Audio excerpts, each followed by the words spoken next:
Hello, I'm Robin. Welcome to Bookspin. Thanks for dropping by. And happy Chinese New Year. We're now in the year of the snake. So this is my January 2025 wrap-up video. The first video of its kind.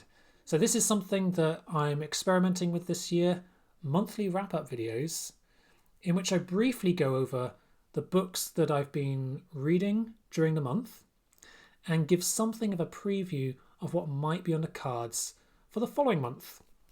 I might also mention other points of interest here and there on things like books that I've picked up or videos from other BookTube channels which I've enjoyed recently, things like that. Anyway, let's give it a try. So what have I been reading in January? Well, I started off the year with The Coming of the Strangers by John Limington. This is an obscure pulp sci-fi horror novel, and it wasn't very good. It's got quite an intriguing, if absurd, premise. It's set in a small seaside community that gets invaded by giant invisible crustaceans from outer space. Now, as far-fetched as that concept sounds, it's actually very thin on action. We see very little of the monsters, and almost nothing happens throughout the whole book. It's a lot of dialogue. It almost feels like it was designed for a TV show on an extremely low budget. The characters were annoying, the plot didn't make any sense, and nothing is explained, and it ends very abruptly.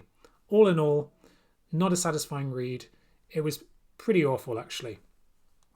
The next book I read was Day World, A Hole in Wednesday by Philip Jose Farmer and Danny Adams.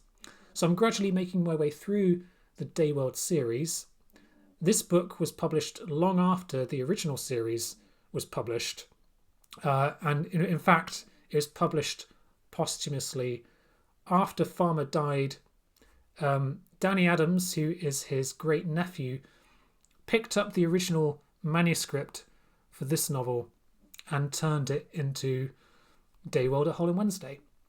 And I think he did an excellent job of it. It's very enjoyable to read.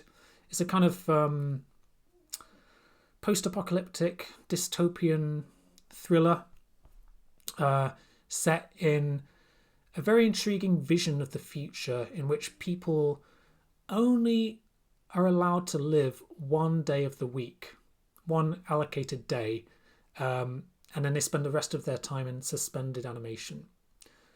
I will talk more about this book and this series when I eventually finish this series and do a series wrap-up video in which I'll review each individual book.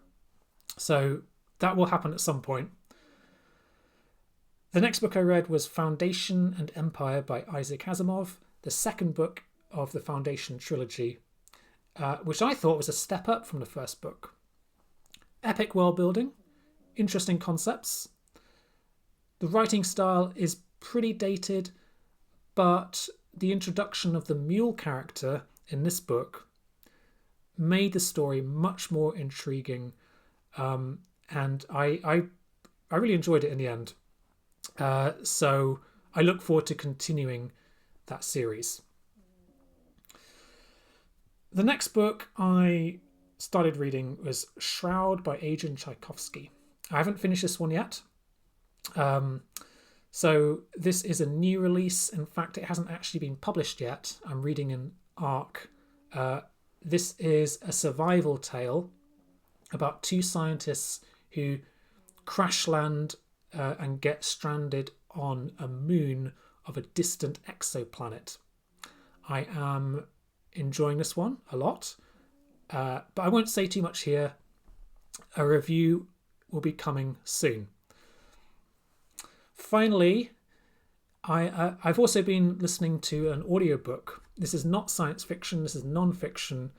The Seven Wonders of the Ancient World by Bettany Hughes. So, yeah, I'm quite interested in ancient history. I saw this book advertised and I thought it looked intriguing. I'd like to learn more about these ancient monuments and the way ancient people lived. In particular, the pyramids of Egypt, I think, are particularly fascinating. The only ancient wonder still standing today. And after having listened to that section of this book, I feel all the more determined to visit the pyramids if I ever get the chance at some point in my life. So those are the books that I've been reading. I've also picked up a couple of new books, which I didn't mention in my recent book haul, and they're both Silverberg books, Robert Silverberg. So this one I totally forgot to include in my last book haul, The World Inside. So this is a second-hand Panther science fiction copy. I think this one was published in the 70s. This was a gift from my wife. This is a book that I've been on the lookout for ages. And among all of the Silverberg books that I have or that I know about, this is probably top of the TBR pile. It's set in, I think, another kind of dystopian, overpopulated future in which people live in these giant megastructures, like we've got in this illustration here.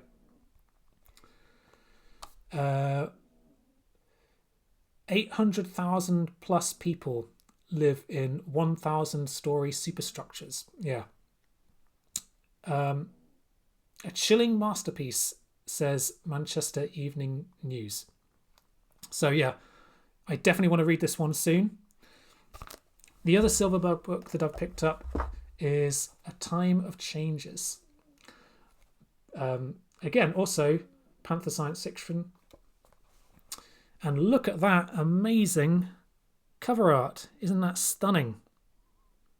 So this one was actually sent to me by John from the channel News from the Gelding. We had something of a book exchange. So he mentioned in one of his videos that he was on the lookout for a book called Time Snake and Superclown by Vincent King, and he was having a hard time trying to find a copy at a reasonable price. And it so happens that I found a copy of that book in a secondhand bookshop. I saw it and I thought of him, so I picked it up and I emailed him and I sent it out to him. And in return, he offered to give me this book, for which I'm very grateful. It's a very nice copy. I really love this cover art, so thank you, John. Another Silverberg book which I've heard good things about and I definitely want to read sometime soon. Okay, so I also want to mention a couple of BookTube highlights. BookTube videos that I've enjoyed recently from other channels. Now, both of these videos relate to sci-fi short stories. Now, I love a good short story. You may remember last year I did a whole thing during September, Short Sci-Fi September, and I've always believed that short stories deserve more love on BookTube. So it's great to see other BookTubers talking about them.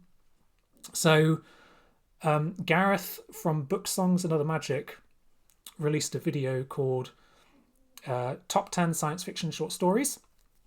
I picked up a few interesting ideas from his video, stories which I wasn't aware of, which I've added to my list of things to look out for. Secondly, just a few days after that, Whitney from Secret Source of Storycraft also released a video about short stories. Her video is called Exploring the Forgotten World of Science Fiction Short Stories, which is also well worth checking out. And it's interesting that both Gareth and Whitney discuss the ones who walk away from Omelas in each of their videos, which also featured in my top 10 science fiction short story videos that I did last year. So yeah, if you're interested in short stories, I do recommend you check out both of those videos, which I'll link below in the video description. So what's coming up in February? Well, I still need to finish Shroud. I am gradually making my way through this book. I am enjoying it, but I'm quite busy at the minute with other things going on in my life, so I haven't had as much time to read as I might usually have. So yeah, I'm going to finish Shroud first. The next book I probably will be reading will be A Canticle for Leibowitz, because I've got that buddy read scheduled to happen very soon with Bart and Chris, so I'm very excited about that. I also intend to read Dayworld, the first book of the Dayworld trilogy by Philip Jose Farmer, so that will also be on the cards for February. And finally, I'm going to use the TBR picker to choose something else to add to my February TBR. So let's see what inspiration the TBR spinner can give me for my February TBR.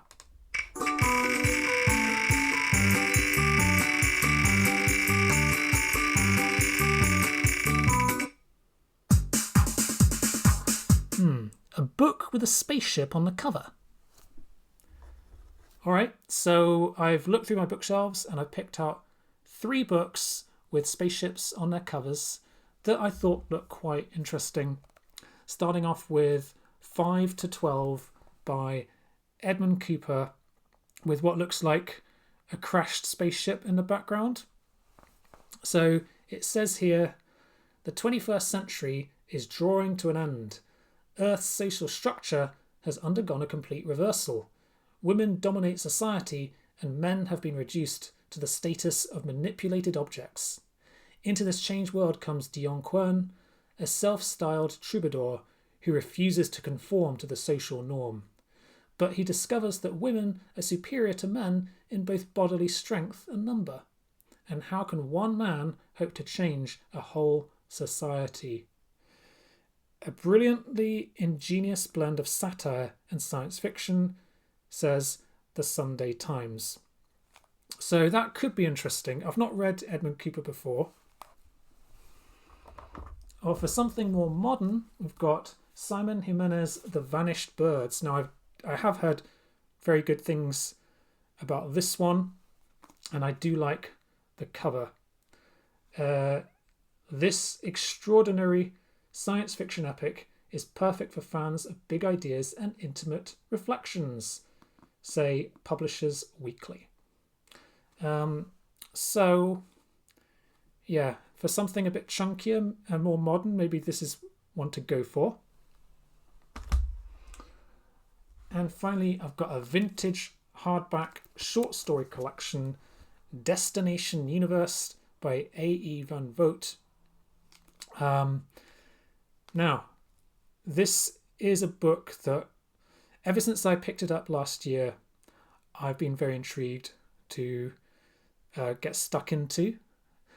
And I would like to read... I haven't read any short stories yet this year. So some classic SF short stories might fit the bill.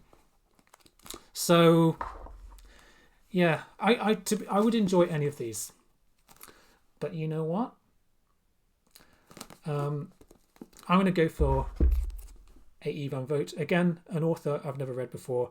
I want to try his short stories, so I'm going to add this to my TBR.